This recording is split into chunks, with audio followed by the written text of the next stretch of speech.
everyone, I'm Captain Logan. Now, Vince! And it's time once again to recommend things. Vince, today it looks like we're recommending books. That's right. What do you recommend today, man? Today I am recommending a textbook. Wow. An ethics textbook, not joking. Now, here's the deal. I was forced to take ethics for this particular degree program I'm in at the moment, and I didn't want to, because I knew I was going to have already read all the stuff they forced me to read. And we know Vince doesn't practice ethics. Yeah, who does that? This is ridiculous. I go around shooting puppies in the face. But that's a chapter in this book, by the way. Why to shoot puppies in the face. Why you shouldn't do that? Why you shouldn't. That's right. I think I may have missed the point. Oh, this makes sense why you're recommending that book, because it's an anti-ethics textbook. You know, I took an anti-ethics, and man, my ethics are just feeling so much better.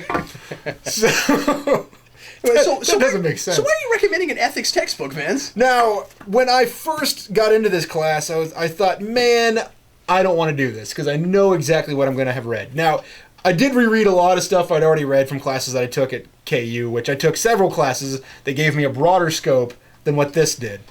But the reason I'm recommending this textbook is because it's not just classic stuff. It also draws from modern cinema, modern literature, modern prose. It's, I think, in my opinion, this would be a great book for a high school ethics class. Granted, I took this at as a college course, but I think this would be a great book for a high school ethics class because, and also I think that teaching the classics to kids is more historically important than it is for teaching them narrative, and I think that we should be focusing more on the craft at that age, just to show them how word mechanics work and how to express themselves. Well, you can almost just expose kids to good examples, and then they'll pick up the patterns. Yeah, and that's what's so cool about this book, is that it shows you how, like, even modern movies have ethical meanings and have themes that resonate within society, and that we're not just making action movies where people get shot. We have movies. We're doing that too.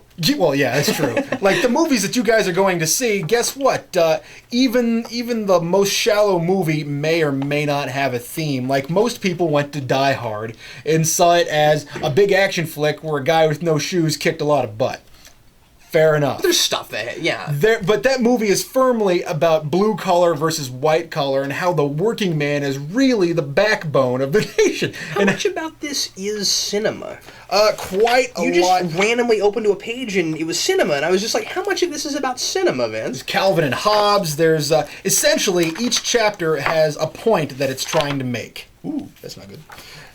Each chapter has a point that it's trying to make, and at the end of the chapter, it has 3, 4, 5, 6 things that they will give you synopses of movies and say, we really recommend you watch the movie, but if this is for a class and you do not have the time, here's a synopsis of the movie and why it's important. May I borrow that? Yeah, sure. I'd enjoy that, yeah. And there's historical stories, there's stories from classic literature in here, there's things about philosophy papers, major philosophers, and then of course they reference modern philosophers and classical philosophers. And I think that this book is really interesting, and it made me not hate this class so much. In fact, when I was participating, it was an online course, and the teacher at one point sent me a note on an email and said, thanks for being in this class. I was like, sure, why not? They required me to, so if I must, I must. Like, even here, they talk about The Searchers, which I think is an interesting movie. I've heard you talk about that before. Oh, The Searchers is probably my most favorite. I like, there's a few John Wayne movies that I think are just terrific, but I think The Searchers is the heaviest and most revisionist of all the John Wayne movies.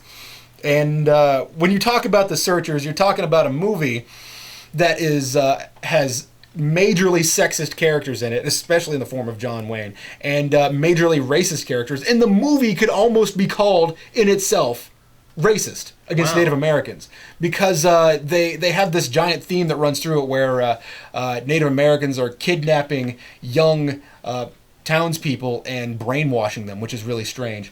And I think The Searchers, maybe I misunderstood The Searchers. Whatever.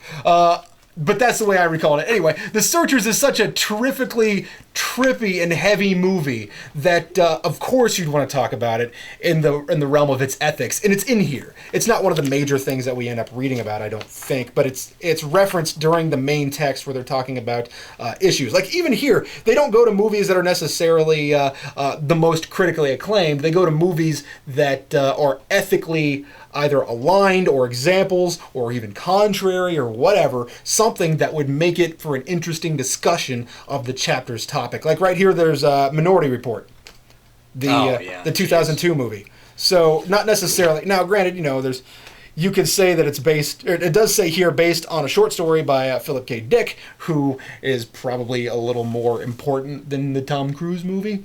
But well, except that people have seen Minority Report, and not everybody's read that. Yeah, but it even gives you study questions afterwards. Like this is what the movie's about, now let's think about it. Especially if you've seen the movie. And again, it does say... I like that there's a lot of literature in there, too, though. There was a moment where I hadn't watched everything that was in my collection, in my fiance's and my collection. But I got into this book, and at some point, they referenced Gattaca, and she owns it. And I thought, I'm just going to watch it. I'm not going to bother reading the synopsis. I'm like, I have it. Well, that makes sense. And I watched it. I was like, I'm glad I watched it. That was a really good movie. Huh. So sometimes, and they have, I think, runaway juries in here. So just different selections, things that are saying, listen, I know you've seen this movie. Or I know that there's a good chance that the people who are reading this book have seen these movies. And if not... No, that makes a lot of sense, though, finding common ground. Because we do that a lot with literature, but then not a lot of people don't read anymore. So, we're trying to find... Yeah, it makes sense. And I think this book I think why I was so impressed by this book is that it's the embodiment of how I think high school courses ought to be taught. How I think, like it's important to get people to think about the things that they are watching, not the things that you're forcing on them, because then they're not going to want to think about that anymore. If they go to a movie and they go, now I have these skills to break something apart and learn what ethics are, and learn what the moral implications of what this character or characters are doing, you can say, I can talk to my kid about the difference between right and wrong and give them examples. So I think that approach is a step towards a society that works better. So there's my little soapbox, but I think this is an interesting book, and I do recommend it for people that are interested in ethics. And if you find a class, especially for high school students, if you find a class that has an ethics book that is this one, I'd recommend taking that class. Yeah, that's fascinating.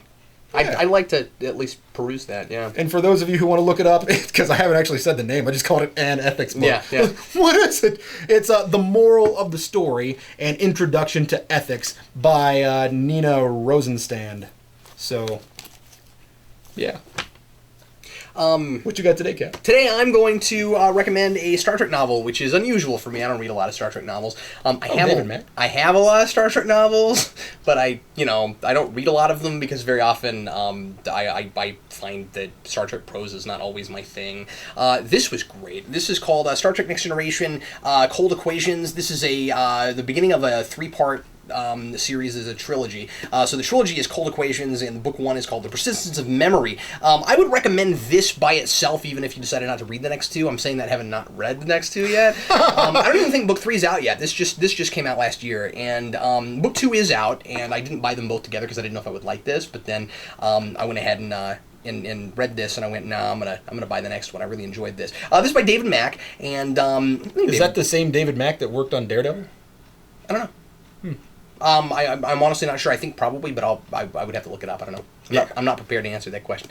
But this is the reason I bought this is because I was just looking for books, and I read the back of this, and I went, wait a minute, you're gonna do a book set after Nemesis and bring in and say that like Dr. Sung, who created Data, that Dr. Sung somehow survived past brothers. Oh, I gotta know. So I bought it because I was just curious, because I love the whole mythology of the creation of Data and all of the like all of the history of Sung creating the positronic matrix and all of his attempted androids before Data and all of that. And basically what this does is it says that because Brothers is an episode I have a love-hate relationship with. What's fun about it is that you get to see Brent Spiner play 3 characters in the same scene.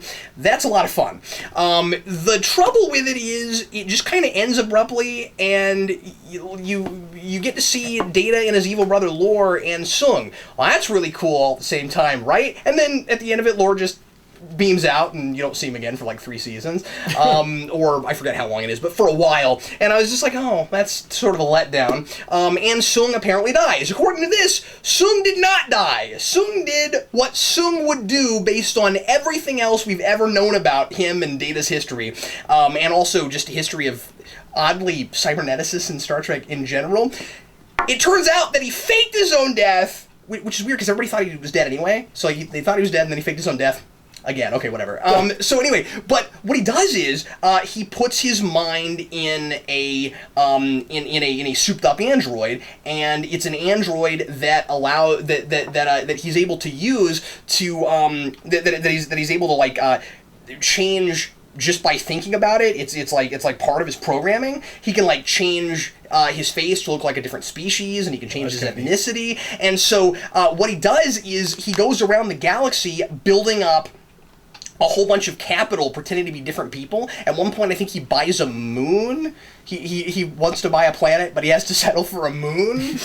And basically, his whole motivation is that he wants to get back together with his ex-wife, who we see in a later episode of Next Generation is also an android but doesn't realize it, where Sung actually put her mind in an android so that she would because she was going to die, and she never knew she was an android, and then later left him while she was an android, having no idea that he saved her life from this debilitating illness she had. It's all really interesting, right? And so, knowing that he was capable of implanting somebody else's mind into an android, also knowing that there was another cyberneticist early on in TNG who's talked about here that did it. There's an episode where there's this other cyberneticist that puts his mind in, it's called the Schizoid Man, where he puts his mind in Data and he takes over Data. Well, we know this is possible in this universe, right? So it only stands to reason that that's what Sung would do with himself.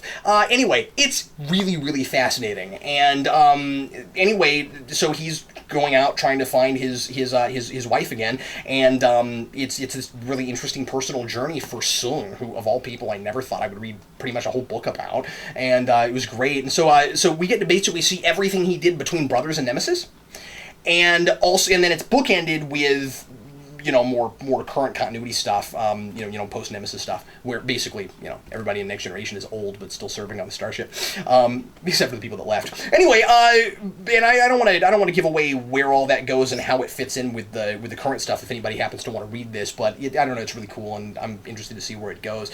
But yeah, anyway, so that was great. I highly recommend this. There was something else I wanted to mention. I'm trying to remember what it was. So if they're all old, isn't gallivanting around the galaxy, isn't that a young doctor's game?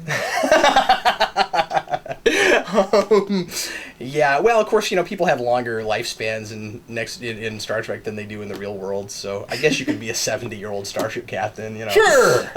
Heck yeah! But yeah, I'm trying to think if there's anything else I want to mention about this. I know what it was. Yeah, the cover's really pretty. Well, that was the first thing that caught my attention. And sadly, LaForge doesn't get a whole lot of FaceTime in this, even though he's on the cover. He's just a handsome man. That's what it is. But something that I thought was really funny is that so he blends a lot of continuity together, and I mean, like, if you really know Star Trek, it's a lot more fun to read this if you don't than if you don't, but you'd still be able to follow it just fine. What was really funny is that David Mack finds places to insert his personal opinions about the Star Trek movies he doesn't like, and episodes too, but especially stuff he thought was stupid in Nemesis and stupid in Generations.